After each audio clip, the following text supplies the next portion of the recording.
So hopefully you all are here for next level content creation and optimization. My name is Edie Salter. I'll be your guide today, I guess. So first I wanted to start with a few housekeeping items.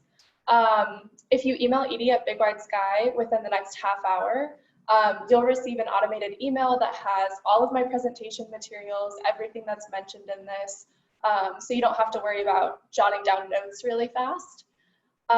Please tweet or tag my organization at Big Wide Sky with questions, comments, photos, and please review this session in the conference app.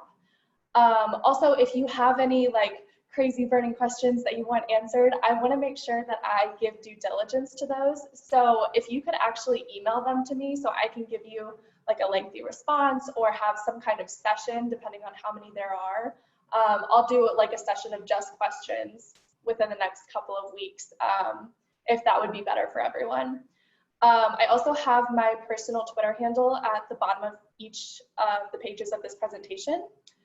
And also, before we begin, I would like to give a friendly reminder to everyone to continue wearing your masks, register to vote, and please keep marching to protest the murders of Black civilians.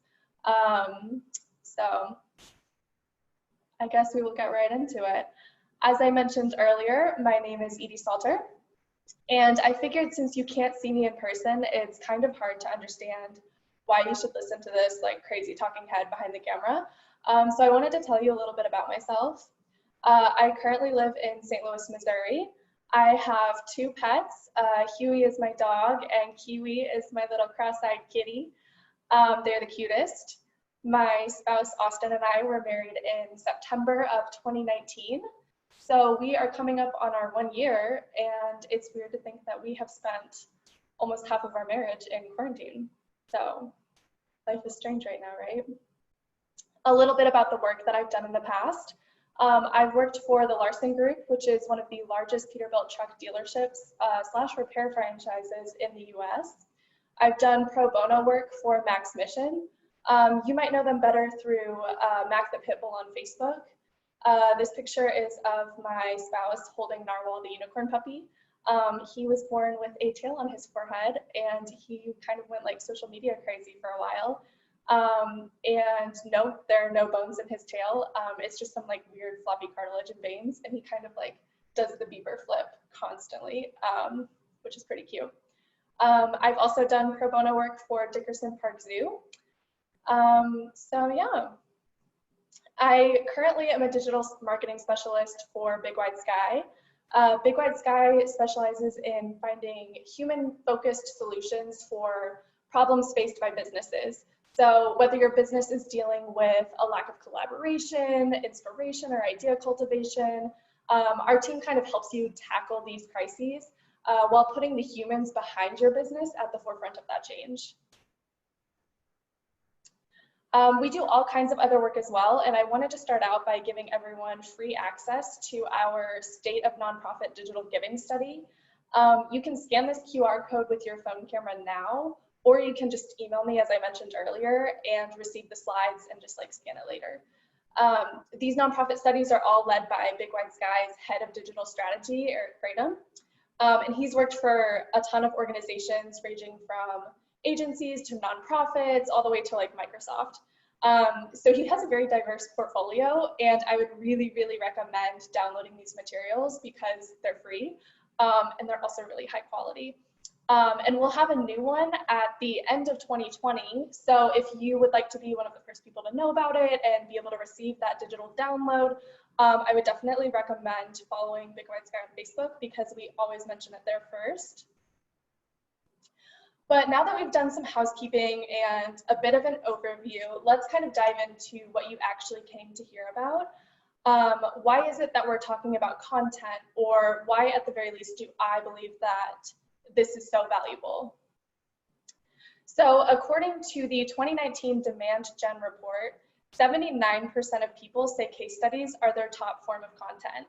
And what is a case study but a story about how you made something possible or how you made some sort of impact. So if you work in poverty, if you work in voting rights, if you work in housing, if you can show how you have had some type of impact on your audience or on a community, that's a case study. And 79% of people, or basically 4 out of 5 people, say that that's the top form of content that they would like to see or consume.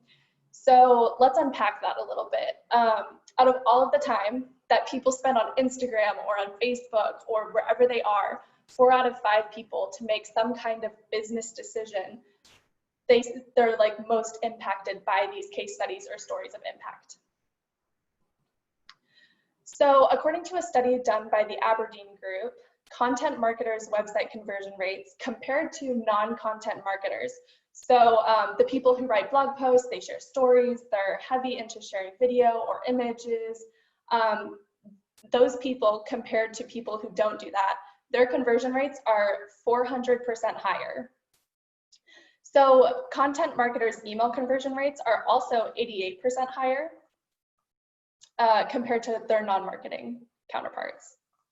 I feel like I'm just going to click through all of these so I don't have to keep getting like distracted. So when you look at content marketers in this third box over here, the leaders versus the followers are basically the people who have been doing it the longest or who have done it the most as compared to the people who are newer into it, or who only like share stories and case studies. So leaders have a 27% higher conversion rate, and their acquisition costs in this fourth box are 30% lower. So basically, if according to this study by the Aberdeen Group, just by being a content marketer, you're likely to have conversion rates 400% higher than non-content marketers, and your email conversion rates are likely to be 8% higher. If you do a lot of content marketing, you get another 27% bump, and it costs you less to bring people into the fold, whether that's a donor or volunteer or whatever it is. So additionally, according to Marketing Profs, 96% of content marketers believe that content marketing has built credibility and trust within their audiences.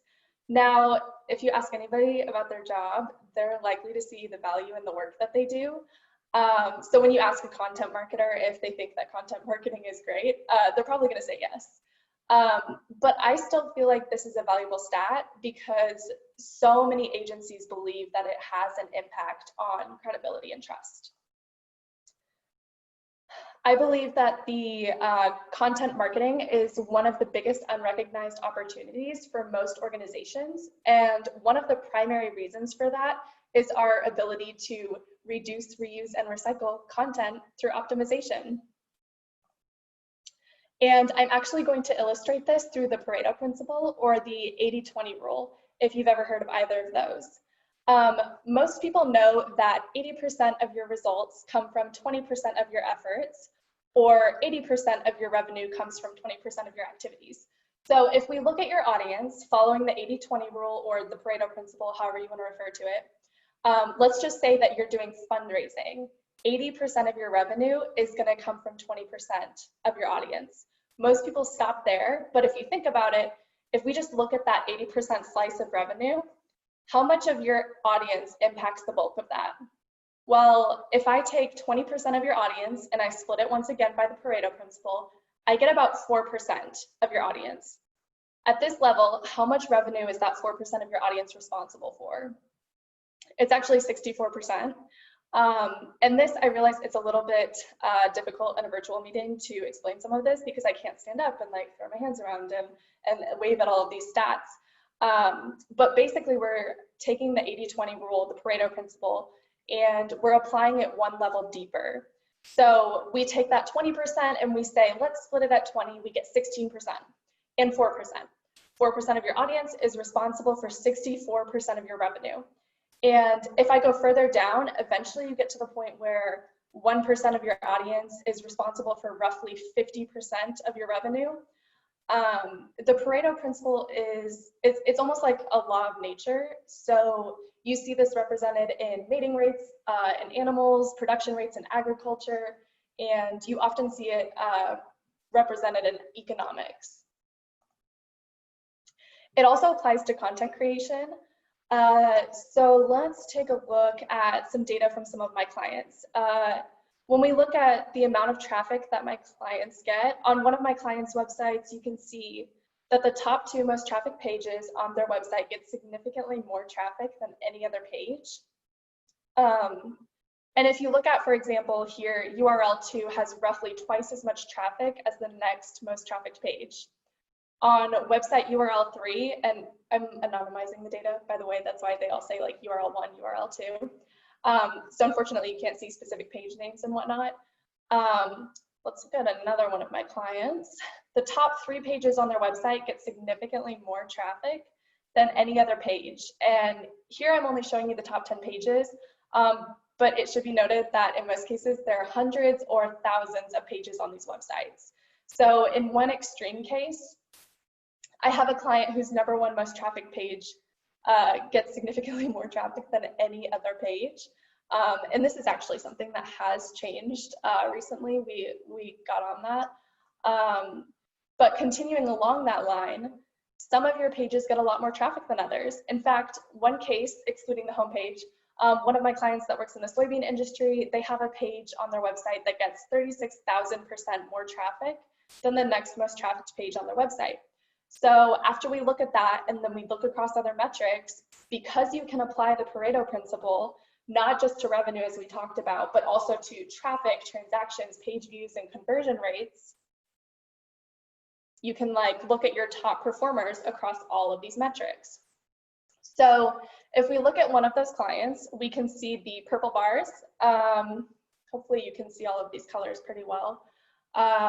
They got a lot more traffic, a lot more page views on the first 2 URLs here on the left.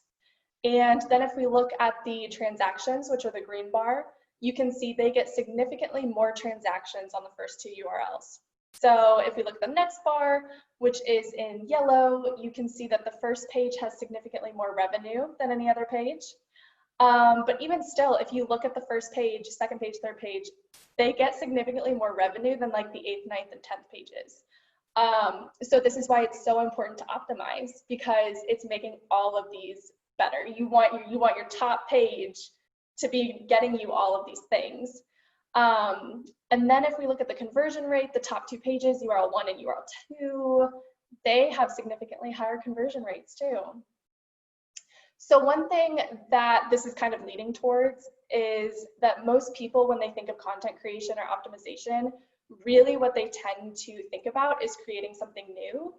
But when we talk about the greatest unrecognized opportunity, I think it's not just creating content, but rather it's optimizing content that you already have. For example, I showed you that one of my clients has one page that gets 36,000% more traffic than the average page on their website. Well, if that page also happens to have a lot of transactions, revenue, donations, conversion rates, like whatever the thing is, what if I went and I optimized that page to make sure that it's performing as well as it possibly could? And then I go to the next page and the next page, and I get all of my top performers to be working like a well-oiled machine before I go and create something new. And one of the reasons that optimization is one of the greatest unrecognized opportunities is that it's cost effective. So this is really good for your nonprofits. Just like it's cheaper to keep an existing client than it is to acquire a new one, it's cheaper to optimize something that you already have than it is to create something new. So most people don't create content, they don't write daily blog posts, they don't create case studies, and they don't do video or anything because it's such a big undertaking. Like, you're gonna need some help. It's so expensive. But what I'm telling you is that you can be if you can be a content marketer and you can make your content work really, really well for you, instead of thinking, oh, I have to write a blog post every day from here until eternity. What if you said, to have the most effective content marketing program, instead of writing one blog post every day, maybe I'll write one blog post a week or one a month. And I'll spend the rest of my time that I would have otherwise been writing instead on optimizing what I already have, so that I get a lot of page views, I get a lot of transactions, I get a lot of revenue. And this isn't to say that you shouldn't create new content, because there definitely are circumstances where you need to do that. But rather, if you want to get the biggest return for your time, when you go back to work after this conference, look at what you already have, see how it's performing, and figure out how you can make it work better for you. Now, one way to do that is to use some tools to do research into what's working, what people are interested in. So unfortunately, in the interest of time, I can't get too far into the technical setup, but for simplicity's sake, the primary tools that you need are Google Search Console, oh, and I skipped it, cool. Google Search Console and Google Analytics. Most websites use Google Analytics. Not a lot of websites use Google Search Console, but you need to ensure that Google Analytics is installed on your website and that it's functioning properly. And then you need to verify your website with Google Search Console, and then you need to get those two connected together. If you search for it, you'll find the answers. If you can't get things working, you can find somebody on Upwork, you can talk to your IT team, or you can always contact me and my organization, and we can always put together a plan for how we can assist you with this. Whatever it is, it doesn't matter, just figure this stuff out because it's a huge help. Once these things are connected within Google Analytics, go to Acquisition, Search Console, Queries. It's kind of like down the left side over here. And what you'll see is something like this, which is a report for, again, my soybean client, who's going to be like the highlight of the day, I guess. And basically what we're seeing in the left-hand column of this table is the search query that people actually used in order to find this website. So the #1 most clicked search query during this time frame was soybean uses. They got 131 clicks, 2,400 impressions, which is how many times individuals saw them in a Google search result.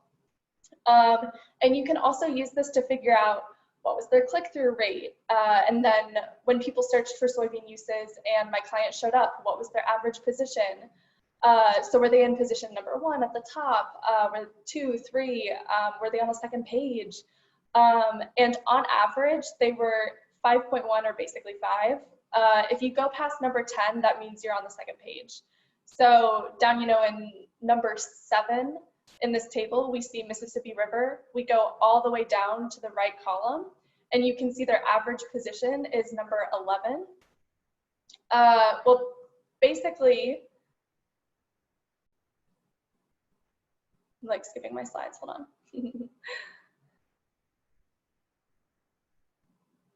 So basically 11 means you're at the top of the second page. What I recommend you use this type of report for part of your research is to look at when you don't rank so well. So let's look at when you're not on the first page and what we might do in order to get you to the first page. So from that page that you're on, you click on Advanced Search, you update the search criteria to include your average position. Not a fan of all of these arrows right now. When it's greater than 10. And basically what we're going to have Google do here is Google Analytics is going to show us any of those search queries. So anything that people actually typed in when you didn't rank on the first page, in this case, once I've done that, I can see Mississippi River highlighted, or high oleic soybean oil. Sorry, I'm blind apparently. For most of these things, my client is ranking at the top of the second page. So what might I have to do in order to get a piece of content that they already have or a search query that they already have to generate more traffic? What might I have to do in order to get that to work better? Rather than trying to go out and create a new piece of content or go and try and get a new search or perform better for them, what might I have to do in order to get them from the second page to the first page? Because I don't know about you, but I almost never go to the second page of search results. And actually, according to Google's own data, it's something like 90% of people never go past the first page. So if I can just get my clients' pages that rank or search to go from the second page to the first page, I get them in front of a lot more people. And getting them in front of a lot more people means more exposure for whatever their cause is. The next thing that you do when you, after you see a report like this is some of these search terms are not going to be organizationally relevant to you, and they might not necessarily align with your goals. But let's just take a second, one for example, I go to Google, I type in high oleic soybean oil, and I just see what's ranking. Now, for some of you, you're already familiar with how Google personalizes and localizes search results. Some of you will know more about rank tracking tools and incognito mode, but in the interest of time, I'm not really going to get into that much. But basically what you want to see is, in general, when somebody searches for that search term, what is ranking really well. So we're going to skip over the ad that's right there, and we're going to go straight to the first organic result that says high oleic soybean oil koala soy. And you just go to the page that ranks for one of your search terms where you're ranking on the second page. But this page is ranking on the first page of Google search results, and I just look at this page. So here's the top section. There it goes. We can see high oleic soybean oil is the very first thing that's written on the page. That is not some sort of navigation. I look further down into the next section. Grown exclusively in the US, high oleic soybean oil. So just by their copy, they are signaling to Google and to their visitor, this is about the topic you searched for. We go a little bit further down on the page, and you can see they're using a lot of white space, or in this case, gray space. They also have call out boxes, they're bolding, they're using color, they're using images, and a little bit of data further down. They have a call out with 73% of consumers find it important. So this is the page that it appears to me ranks first, again, without using any rank tracking tool or whatever it is for a search query that my client ranks on the second page for. So let's look at a different result. And this is not my client, and I feel like I have to mention that. But let's just imagine you were going and looking at your client. This is another page that ranks for high oleic soybean oil. And when you look at this page, you can see that they have a fair number of advertisements. So they're kind of drawing your eye away from the content that people really came here for. I mean, when somebody searches for a high oleic soybean oil, do you think that they want to go off to Facebook or Twitter in the top? Or are they going to be looking to search? Are they going to be looking to refer a friend in that banner? What about the June WASDE report? I don't actually even know what that is, because I'm here to get some information about high oleic soybean oil. And you can see in the breadcrumb here, the little carrot, goodbye trans fats, hello high oleic soybean, hello high oleic soybeans, that's a mouthful. That's also in the, I guess, subtitle of the page. But I don't see specifically high oleic soybean oil. And by not specifically mentioning what the person was looking for, this site is telling Google, and I'm also signaling to the searcher, that this page probably isn't really the right page for them. And you can even do something really simple, like let's just imagine that this is your page, or you are ranking on the second page of Google search results. Let's imagine this is your page and you're trying to figure out, what do I need to do to rank better? Well, if you just search the page, so if you're on a Mac, Command F, if you're on Windows, Control F, and you type in the query and you find, hey, we're ranking on the second page of Google search results for high oleic soybean oil, but we don't ever actually use that entire phrase on the page, that's a really simple way to signal to Google, hey, maybe this page should rank better. If you just actually talk about what the page is ranking for and what people are searching for. Now I'm going to stop for just a second and also say that you can't optimize the page for everything. Ideally, a page with content on it, like an article or story, in an ideal scenario, it's optimized for like a single specific topic. It's not optimized for 10 different topics. So I would not just go into your pages and stuff a bunch of keywords in, but rather, if this page is legitimately about high oleic soybean oil, then optimize the page around that specific phrase so that you're showing the search algorithms, hey, we need to be found for this. But also, when somebody lands here, you're signaling to them that they are in the right place because you talked about what they're looking for. If this page is not actually about high oleic soybean oil, like example this exact one, then what you need to do is you need to optimize the page away from that topic.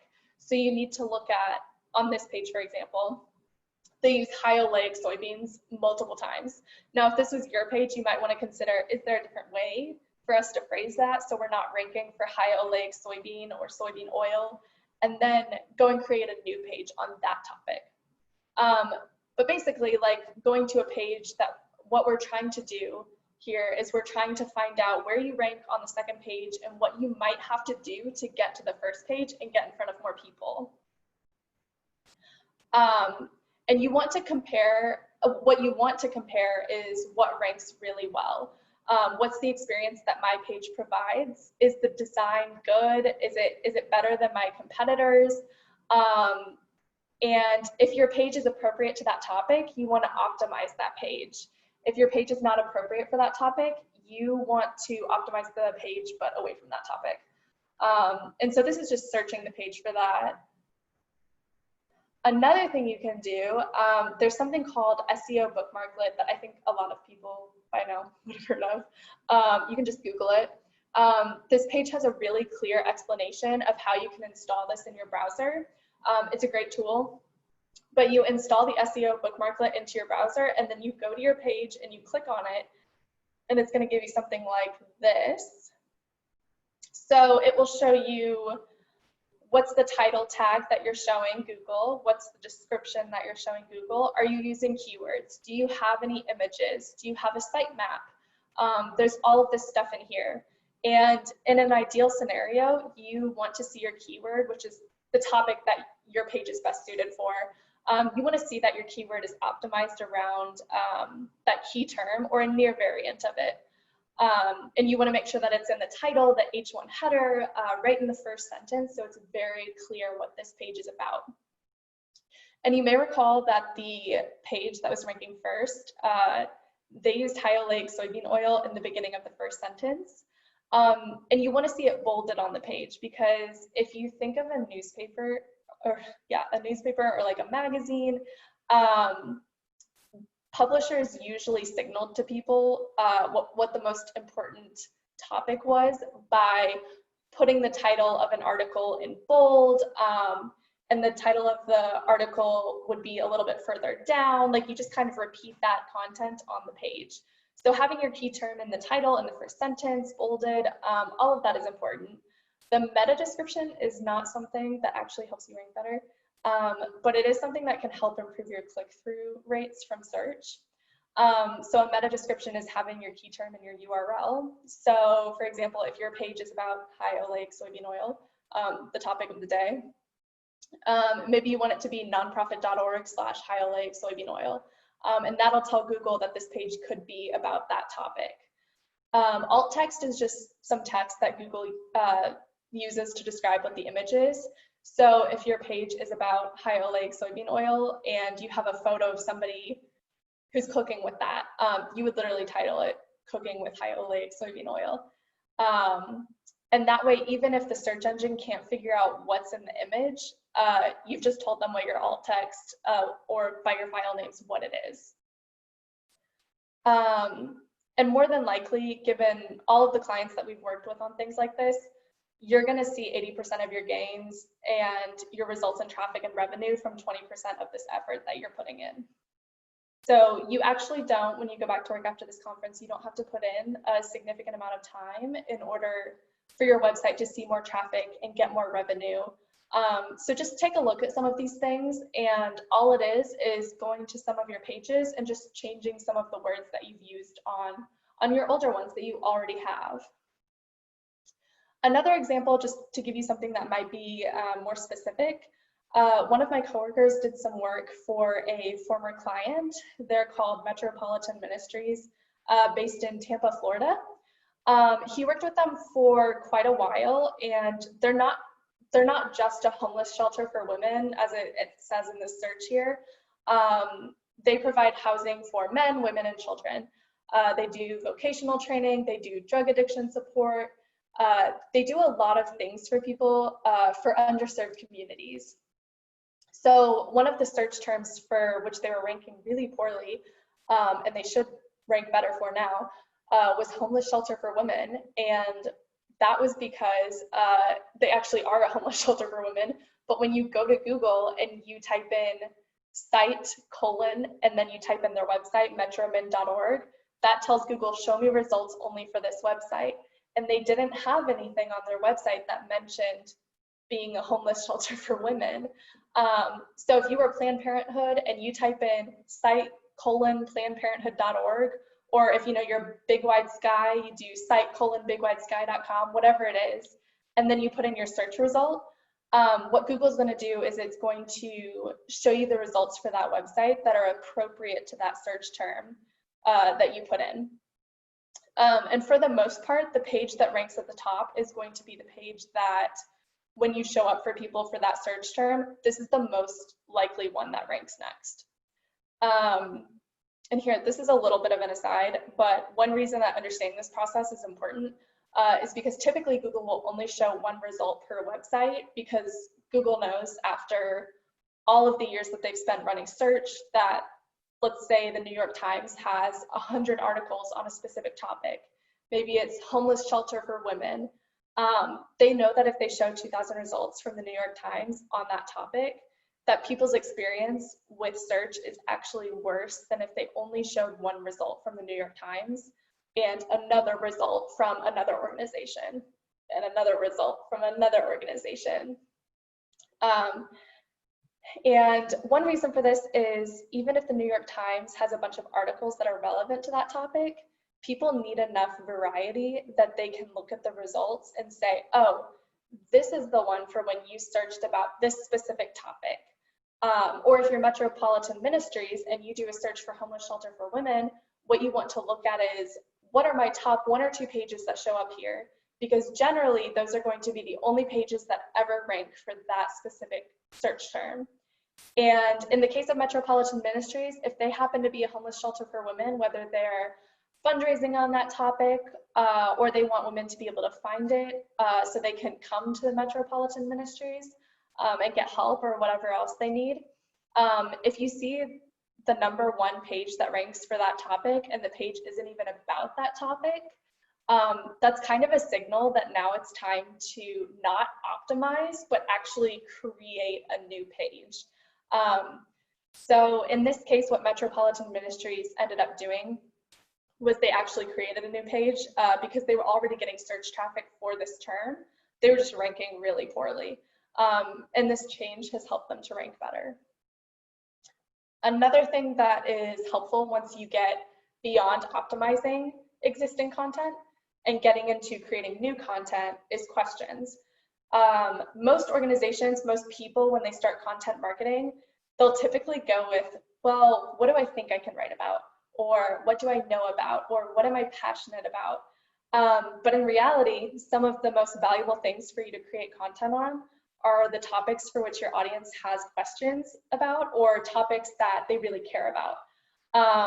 Because I don't know about you, but I may turn to my colleagues or my spouse or whoever it is a couple times a day and ask them questions like, hey, do you know how this works? Or like what this thing is? But I probably will turn to Google or my search engine of choice, not to like advertise for Google, probably like 100 times a day. So I turn to Google 20 times more than I'll turn to a person. And if I have a question about a progressive cause, about voters' rights, or about whatever it is, if you're relevant to that topic, you want to be found. So one of the things that I recommend is that you gather a list of questions that are common from your audience. And then you start answering those questions online so that your organization can be found. And in order to actually build this list, some of the key resources for this, for example, if you have reception or people who are answering the phones, if you have donor reps, a PR team, anybody who deals with the public, these are the people who get questions over and over and over again. So in the case of Metropolitan Ministries, you can imagine that there are people who call every day and they say, hey, do you provide shelter for men? Okay, thank you, bye. Do you provide shelter for women? Okay, thank you, bye. If I want to donate towels or clothes, what do I need to do? Okay, thank you, bye. Like, they answer the same questions. And if your reception or your donor reps or your PR team or your salespeople or whoever it is, if they get a question maybe 5 times a day, that same question is probably being asked of Google thousands of times a day. So rather than having somebody sit on the phone and answer the question one by one, You'd rather have your website working for you and being found by those thousands of people so that you can get exposed to more people, more traffic, more transactions, more revenue. One thing that helps with your content creation too, especially when you're writing something new, is if you go to Google and you start to type in the search query. Google auto-populates a suggested search. I know that everyone is aware of this by now because Google is everybody's best friend. But typically, the first result is the one that has the most search volume around it. So just by going to Google after you've gathered a question or idea and started to type it in, you can figure out what's the best way for your site to phrase the question or the article title or case study title. Because Google is going to tell you this is what the most people search for. Another way to come up with content creation is to scroll to the bottom of the first page and look at searches related to blank. So for this one, I typed in searches related, or I typed in, should I give money to the homeless? And actually when you type in, should I give money to the homeless, is the very first result, which is kind of disappointing. But this is kind of a really good opportunity for a homeless shelter to title an article, don't give money to a homeless person, and then list the negative impact you have not only on that individual, but on your community by overlooking them. So by going to searches related to the topic, you might find something that's organizationally and goal relevant that allows you to come at it from a different angle, so you wouldn't have to compete as much against the pages that are ranking well. So now that we've kind of dipped our toes into research, let's talk about web marketing cannibalization, because this is something really, really important to remember when you are updating your pages. So web marketing cannibalization happens when you pull your audience in more than one direction instead of providing a clear path that gently guides visitors towards a goal. So you're kind of eating away at your own results. There are a few different types I wanted to cover. Social, attention, and key phrase cannibals. When social media first started getting popular, a lot of sites rushed to add really prominent social media icons so they could get a larger following. And I'm absolutely not saying that you shouldn't add these at the bottoms of your pages, but you probably don't want it front and center, because rather than sending traffic to your website, the traffic is kind of being pulled away. When a visitor clicks on a social media icon, it kind of starts to eat away at your traffic statistics. When they leave your site, they're farther away from your products or services, they're farther away from your lead generation form, the shopping cart that they left, which kind of defeats the purpose of your site. This is an aside, but a pet peeve of mine is linking a YouTube video on your site. This is something a lot of newbies will do because videos are fun and exciting. And while I don't ever recommend using a video on your homepage, if you want to have a video somewhere on your site, just make sure it's embedded, because we want people to stay on our site.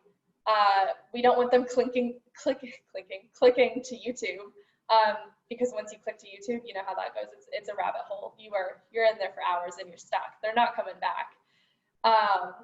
And then we have the attention cannibals, which is basically where your site is competing with itself for visitor attention, and it's all just really distracting. And when you've got a really busy page like this one that we saw earlier, you're asking a lot from your site visitors, and you're losing a lot of control by giving them so many options. So give them the most valuable option for you and your business. Tell them what you want them to do. If for you that's social media, then give them that call to action. If your most valuable thing for them is to subscribe, if it's purchase, if it's leading them to a certain part of the site, make that the focus. Otherwise, you're just overwhelming your visitors and they're more likely to bounce. Next, we have key phrase cannibals, and this is where your pages are competing with one another. Your pages need to have one specific topic. The idea is to make each page directed at a specific key phrase and not allowing other pages on your site to overlap with that key phrase. So focus each page on a single message and call to action. This is something we talked about a little bit earlier with the title, H1 header, the first sentence, and so on. So if that is a little bit familiar, that's good. Guide your, okay, we're gonna summarize it because I went through that really fast. Guide your audience from social networks to your site, not vice versa. Keep video viewers on your site and away from YouTube, always. Focus each page on a single message and call to action, and then focus each page on a single key phrase. So now that we've got our actual page sorted out and we hopefully know exactly how we want it to get laid out, I think there's some questions popping up. Just make sure you email those to me because I'm gonna get distracted by them. So now that we've actually got our pages sorted out, how do we make sure that we actually show up on Google? There's a really easy acronym for this. It's EAT, EAT, which stands for expertise, authority, and trust. These are 3 factors that Google uses to measure how much trust it should place in your brand or your website. And Google wants to give search engine users the best experience possible, so it only wants to promote websites that it fully trusts. A lot of this is done based on an algorithm and then supplemented by search quality raters that are employed by Google. One of the easiest recommendations I can make to you, other than hiring a professional, is you can use the PDF file that I attached to your search quality evaluator guidelines. That is a mouthful. It takes 5 hours to read, and I know that sounds thrilling, but it is really valuable. So I would definitely recommend it. So now let's talk about measuring the performance of your site. And this again is just a short overview, but it's an important one. Are you eating your own dog food? This sounds like a shocking line if you're not familiar with the phrase, but basically it's asking if you're testing your own product. And right now the product that we're talking about is your site. And this can be a really daunting project for larger sites because there are so many places to test, but it's really, really important. And when we talk about testing your site, we're not just talking about your IT department testing out something they coded. We're talking about something as easy as clicking buttons, putting yourself in your customer's shoes and making sure that anything they interact with actually works. And this is because in our 2019 nonprofit study, we found that 8% of nonprofits link to donation forms that either don't exist or don't work. In our 2019 activism study, we found out that 13% of activists link to donation forms that don't work. So how much money could they have missed out on because of something as simple as not testing a button or testing a form? Please, please, please make sure that you're eating your own dog food. And I know that's not like an attractive phrase, but like tattoo it on your body. It's very important. If it's not good enough for you, it's not good enough for your customers. So I've thrown a lot of info at you in 43 minutes. So what can you do with it all? Look at your top performing pages first. Could they be optimized? That's important. We're doing that on Monday next week, okay? Look at the second best performing pages. Could they be optimized? Use your data and your people, so reception, donor reps, your PR team, to answer the most common questions your audience has before they ever get on the phone with those questions, and then test your pages and measure your performance. So we have about 6 minutes left. I don't know how many questions are up in this little bar up here yet. I will look at it in a second. But just in case we end up running out of time, email them all to me. I will email you a link and I will just do another session full of questions where it's a lot more collaborative instead of me lecturing, and it'll be a lot more fun. And I know it's really hard for everyone to take time out of their day, especially like during quarantine, to listen to a bunch of people talk to you through a computer. So I just really appreciate all of you joining me today. All right, let's see.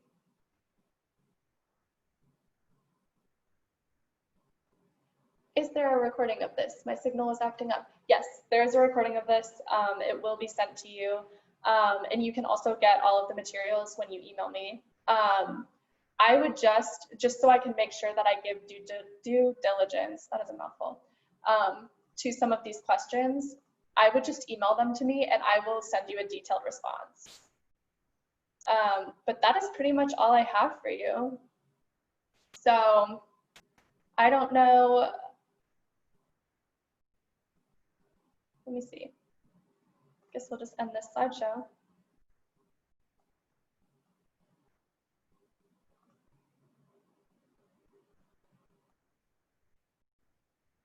But that's it. So thank you for joining me.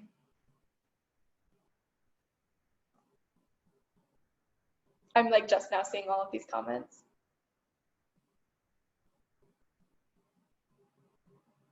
One about accessing to the PDF that I mentioned. Okay, cool. If you email me, the PDF link will be sent to you. It's also available on Big Wide Sky's website if you forget to email me. But I will go ahead and leave the email thing up. I'll have my automatic reply up until 11. So if you email me now, you're safe. You will still get it. Thank you for all of the thank yous. This is like really nice. This is the first time I've given this talk, so I just really appreciate it.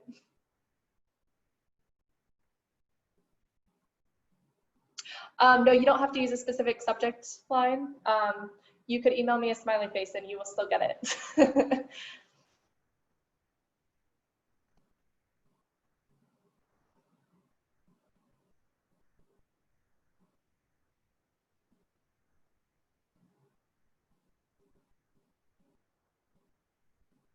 Oh, we have a St. Louis person. That's cool. Sorry, I'm just spending the last 4 minutes reading through these.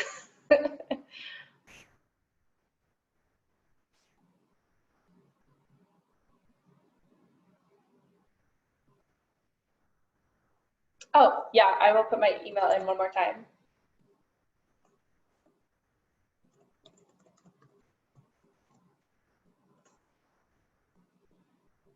Actually, I probably should have left that up to share. Sorry about that.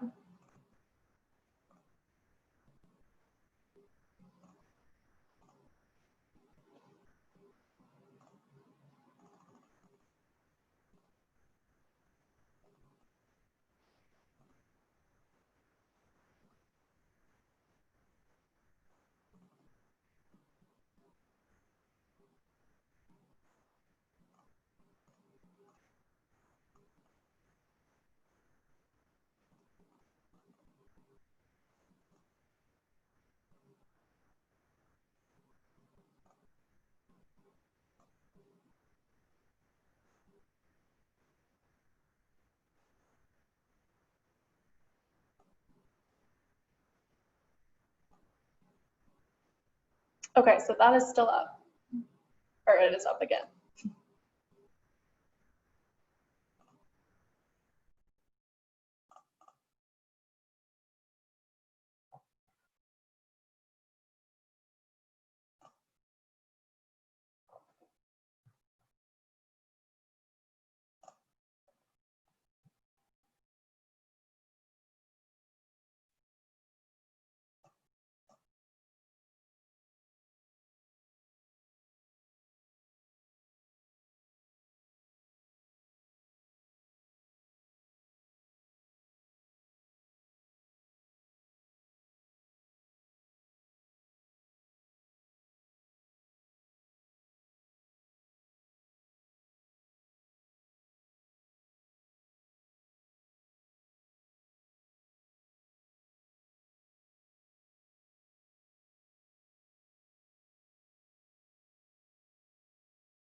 Okay, I think I am gonna go ahead and end it so everybody can have a minute to get ready for their next session.